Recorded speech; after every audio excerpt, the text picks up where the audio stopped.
word. All men are created equal. This phrase from the Declaration of Independence is often used to argue for equal rights and opportunities for all, regardless of race or gender. However, the original context of the phrase was written by slave owners who did not intend for it to apply to African Americans or women.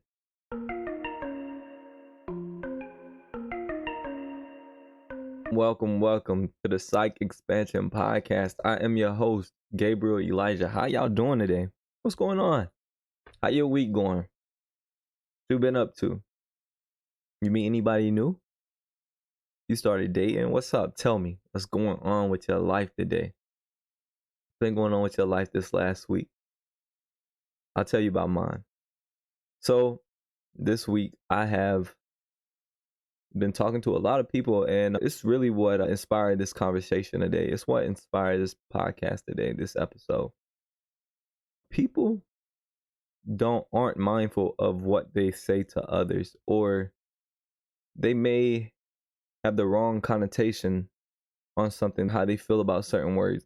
So that brought me to this podcast today. Language is a very complex thing that has a numerous of rabbit holes, crazy amounts of things that you can talk about when it comes to language.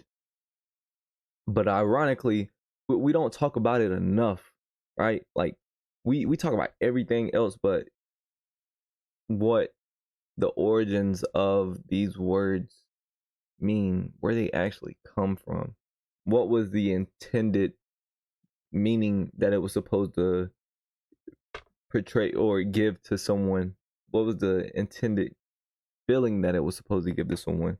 Language is deep, right? With language, we have the ability to make someone's day better. We have the ability to make someone's day worse. We could motivate, discourage. We can even make people feel a certain way. We could, in a sense, paint a picture with our words, which is crazy. It's not crazy, but see what I'm saying? Like the word, but like it's fascinating to how we can paint pictures with our word. We can make someone visualize something in their head with our words. But with these same words of motivation and inspiration, they can also be perceived to make someone upset and make someone feel uneasy. It's all about how someone perceives the word or the phrase or philosophy that you're given. You could program for good, but also be limiting a person. An example of this is how your parents tell you that you are able and supposed to go to college and get a college degree and go work for someone. You have now programmed this person to follow steps to complete a task, and you limit them from thinking about how to level up on their own rather than go work for someone. Certain ceremonies where vows are exchanged, people give hope for lifelong relationships like marriage. All in all, words have power. Words have power. People perceive things differently based on tone, biases, experiences, body language. I could raise my eyebrow a certain way and it may make how I'm saying something, it may give it a different feel. The interpretation of a word, and like they have a certain interpretation of the word and not of its etymology, right? Its origin. I said something about that in the beginning, right? Just creating, a lot of times we hear words and we may perceive it differently and then we begin to use it wrong. I don't even know if that's the correct way to say that, right? It gets tricky. See, this conversation is going to make me think while I'm doing it. So I'm going to just have to say what I have to say. And you're going to have to just comment below if you believe that I've said something wrong or you disagree. But I have to say what I have to say, or else this podcast will go on forever for me, like thinking about my words too much. You know, to have a great conversation and deliver a message to an audience is something that I am working on every day, though.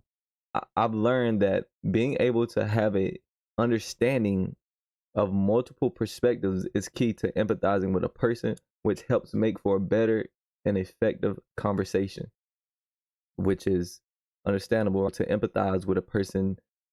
From my understanding of it, is to understand where a person is coming from, not necessarily saying you agree with what they're saying. You just get the point of view that they are viewing this from. Empathizing there's a great interview with this guy named Lex Friedman, and he interviewed a hostage negotiator where he goes through and explains how you have to really empathize with these kidnappers, right? You should go check that podcast out though. Lex Friedman, and it's the hostage negotiator one. I can't remember, but you can find it though if you just search it. But yeah, the power of words. We all know the tongue holds power, right? Verbally.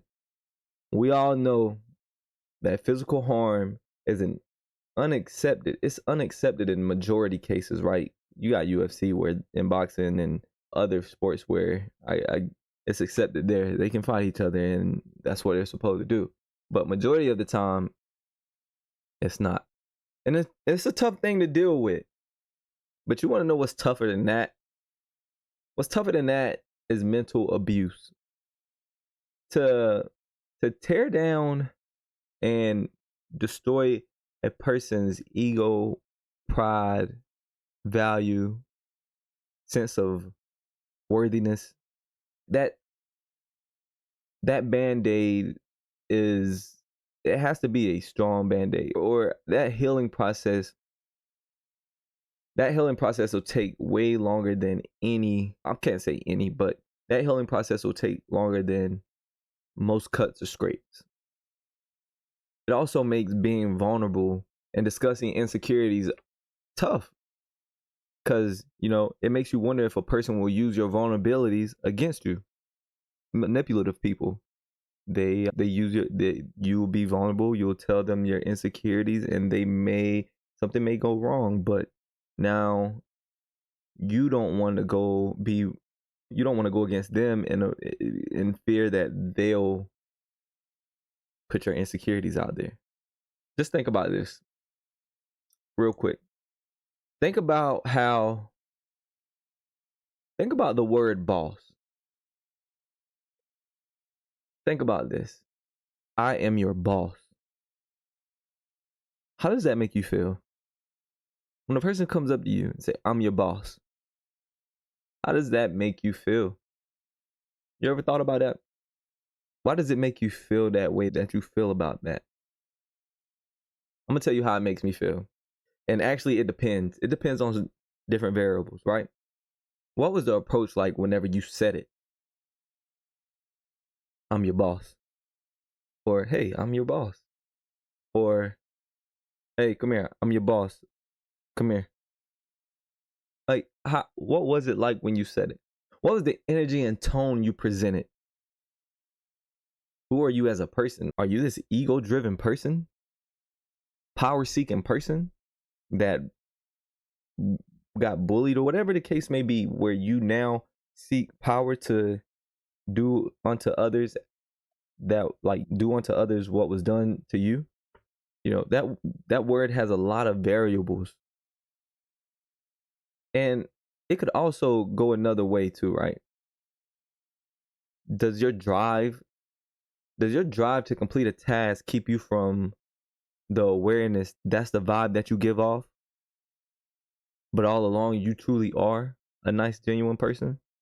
Did you just come off as a-hole, and it's just because you're so focused, your awareness took you away from being mindful of how you're presenting yourself? I'm telling you, language is so complex, especially when you mix it with feelings. But you see what I'm talking about. You could perceive it differently on a numerous of variables that are all weighted differently. You could also inspire. You could inspire with intentions to inspire. Whenever I wake up in the morning, I decide for myself at that point. Today is going to be a good day. I say my prayers. I actually tell myself today is going to be a good day. You should try that. For me, it helped. I say my prayer to the higher power. I affirm. I say my affirmation. You are strong. You are courageous. You are worthy. You are wealthy. You are healthy. Along with this and an understanding of how life works keeps me from engaging in and entertaining in low level activities. Just having an understanding that you are going to come across people who are ignorant to certain situations in life, and people, that's going to happen. But why should you let that upset you if you know that they are people like that, right? I guess that comes with emotional management, being able to control your emotions whenever you see something that is already expected, right? But with all that, saying my affirmations, my prayer, telling myself in the morning that today is going to be a great day, saying these things and practicing these rituals build me a good day. And I don't give people or things or happenings in life to determine that for me. I don't even give it the chance. You know what I'm saying? It's like some things you just expect. So why entertain it? Some people, everybody's not gonna listen. Everybody's not gonna act how they're supposed to act. Like, and things happen in life, but it's all character building to get you to a better place. But it's up to you to either look for the lesson within or play victim to it. It's up to you. Perception within communication. I personally, and I know some of you may, right, agree that being aware of different perspectives help you deliver the intended message with its intent, right? Being aware of different perspectives helps you deliver the message intended with its intent. I'll explain it. Listen. So, whenever earlier I told you to think about how the word boss made you feel, when someone says that I am your boss, right?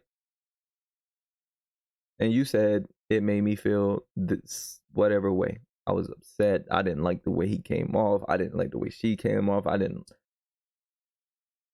Or they were very respectable. The way a person perceives something, it can lose its intended meaning and come across as a power play or threat rather than a statement of leadership or authority.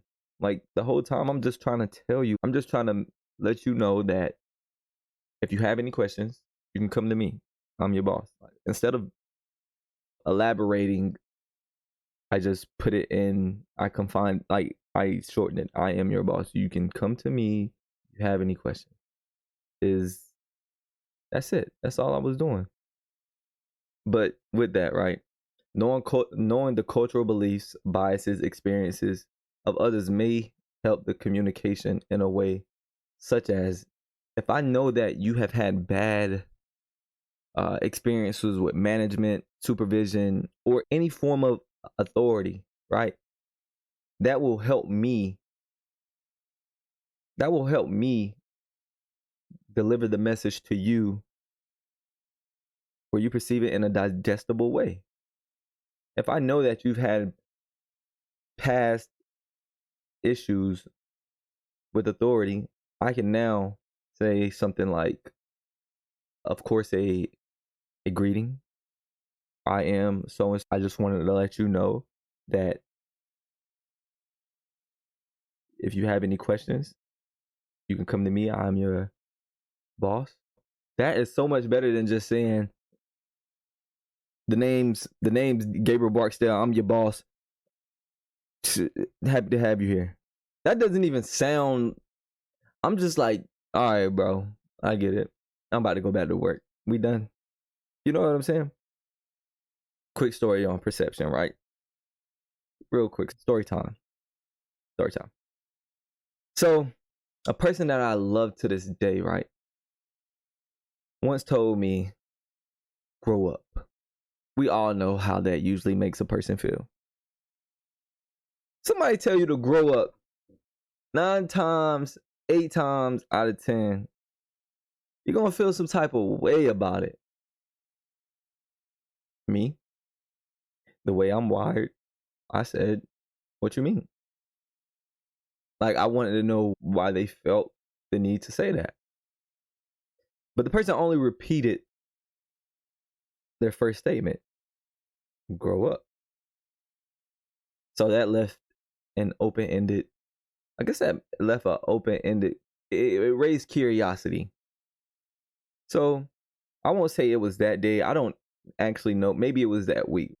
I did some reflection and I analyzed my life, and over the past years, I have made corrections to my life. And I am truly happy with who I am today. I'm constantly learning, constantly growing, practicing self-development skills. Long story short, that whole conversation could have went multiple ways. But the way that I'm wired had me perceive it in a confusingly optimistic way. I wasn't mad about it. I more or less wanted to know why they said that, and maybe I needed to look at myself and look at what I was doing, which was good. But they didn't mean it. They didn't, the way that the message, the meaning and message, how they put it out was later said that they didn't mean for me to perceive it in the way that I did. It was more or less I don't know. I won't say it's not hateful. It's like a more or less, I don't even know how to describe it, but you know what I mean, because you got that feeling whenever somebody tell you to grow up, and you get a feeling of how they're giving it off. So that's how they said that they were giving it off, but I didn't take it that way, which that's just the way I'm wired. It helped me come out. Me personally, I think I came out better. Excuse me. Perception is key. Motivation and inspiration are held in the eye of the receiver.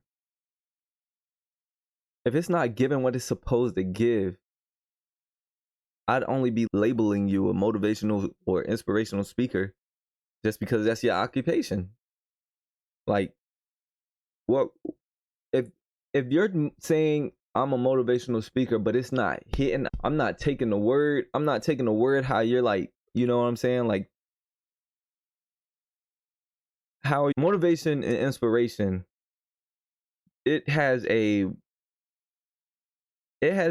double-sided, it's like a double-sided coin. Not really. Actually, it's not like a double-sided coin. I take that back. I take that completely back. I don't even know how to explain it, to be real with you. It's like a three-sided thing, right? Where it could be motivation. You could take it as motivation. Somebody could say, I don't even know how to explain this because it's so complex, right? Like, I could say something negative to you, how I was just explaining, and you take it in a better way than what I was giving off. Or I could say something that was meant to motivate you, and it just doesn't sit well with you, right? Listen, here's a few things, right, to determine whether or not a person perceives your words as motivation, right? So people can be skeptical, right? Your communication style, right? Some people explain things calm with a mellow tone. Some people are just energetic. They get passionate about what they do and what they're talking about, and they're energetic, right? Both sides have an audience. Lack of relevance to the listener, to the receiver. It may not, what you're explaining and trying to portray, like what you're trying to parallel to motivate that person or whatever, it may not be relevant to this person's life. So it's just not, like I said, it's not given. You feel me? And some people just have a negative mindset with trust issues. Like, that can just be one thing. That could just be a thing, right? Some people just have this negative mindset, right? That comes from seeing things and having conversations and just engaging in those things to train your subconscious mind to now it's like in your head without you even knowing it. It's living in your head rent free. You feel me? You don't even know it. You got you being this negative, mad person. Sad, mad. Yeah. I just want to say, to some, words are just words and have a meaning and feeling tied to it only from their perspective. That type of unawareness can cause a lot of issues with communication and far as not, and as far as not delivering the intended meaning or feeling. With that, I'll leave you not with only 2, but 3 quotes because all of them were perceived differently but brought forth the same general message, right? And I have this in order of preference. The first one is by Anais Nin. The quote goes, "We don't see things as they are. We see them as we are."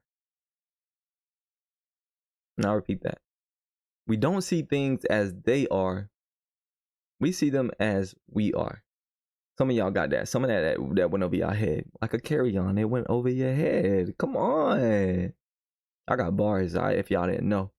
But this one may clear that one up. The second one by Wayne Dyer. It goes like this.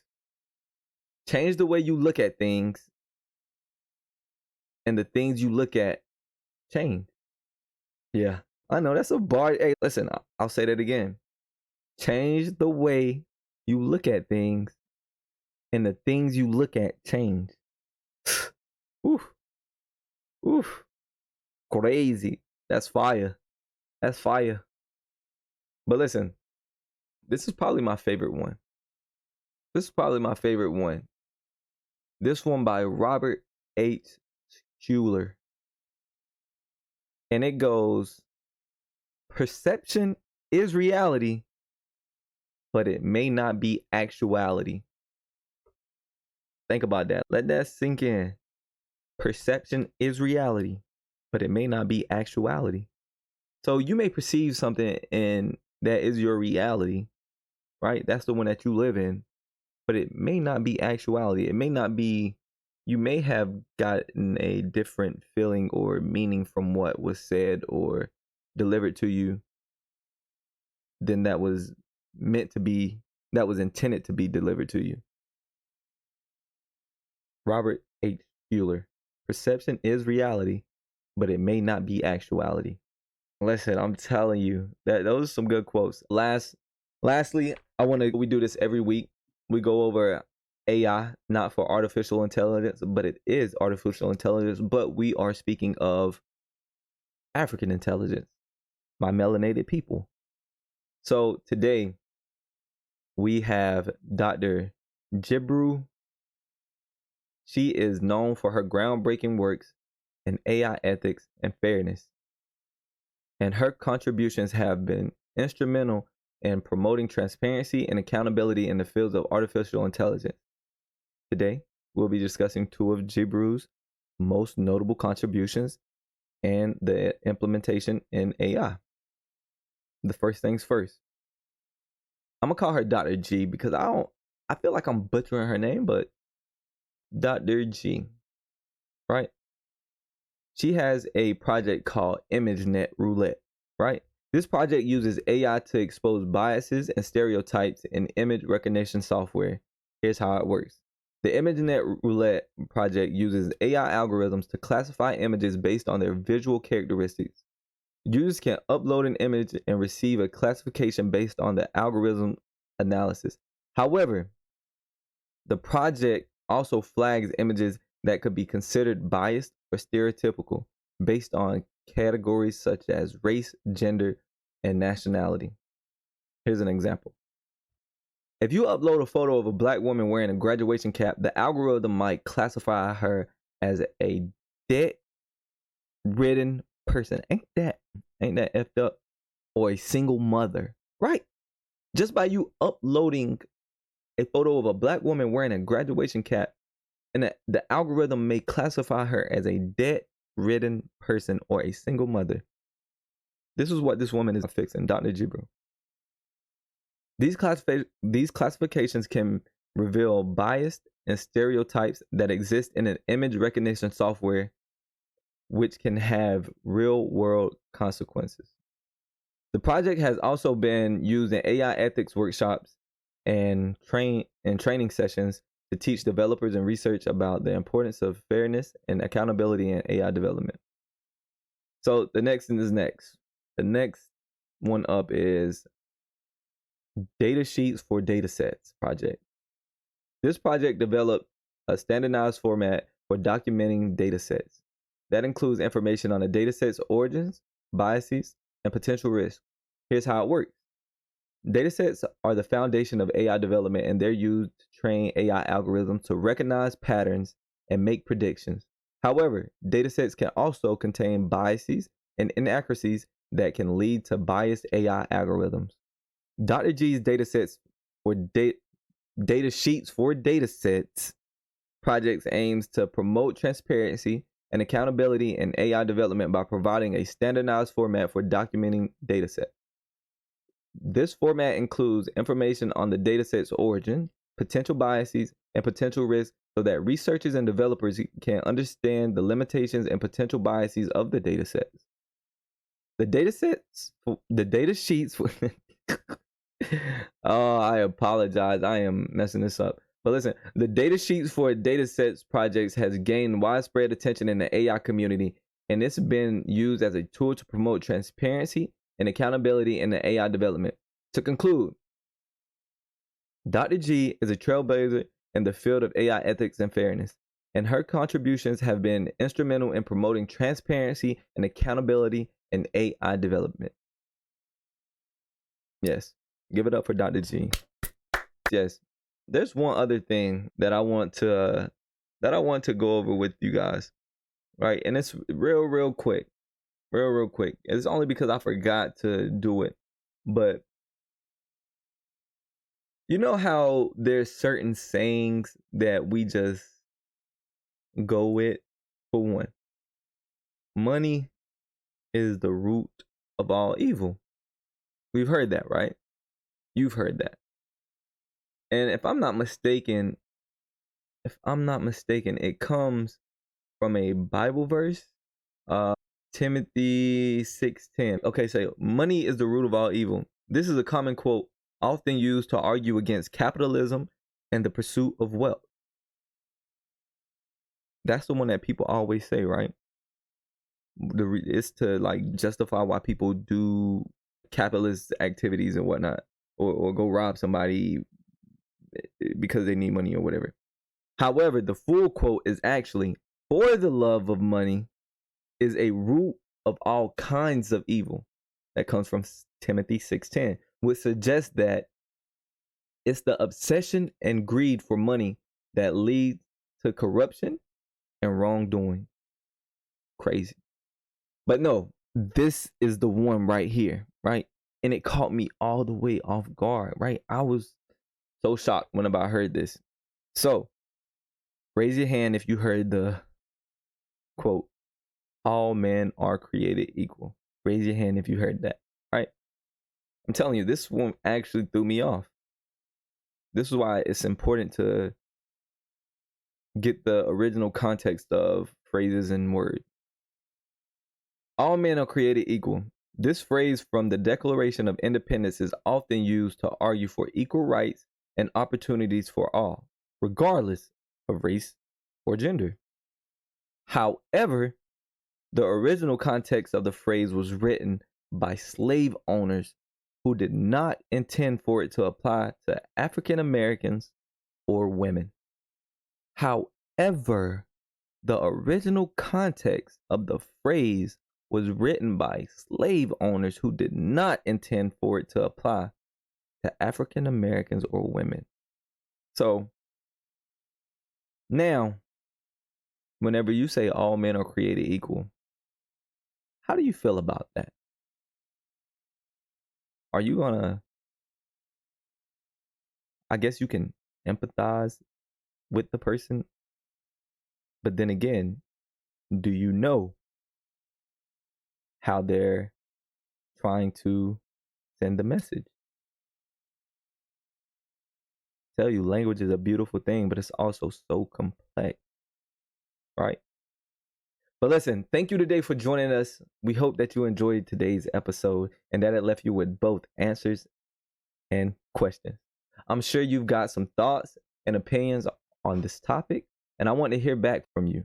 Don't be shy. Reach out to me on social media at the Psych Expansion Podcast, or you can do via email, Psych Expansion Podcast, and let me know your feedback. I'm always looking for ways to improve and provide you with content that you find valuable. It's me and you. We learning together. Also, if you enjoyed this episode and want to hear more, make sure you follow us on YouTube, Apple Podcasts, and Spotify, or wherever you listen to podcasts. Don't miss out on the future episodes. We're going to explore other topics and challenge your thinking. Until next time, stay curious and keep your minds in check.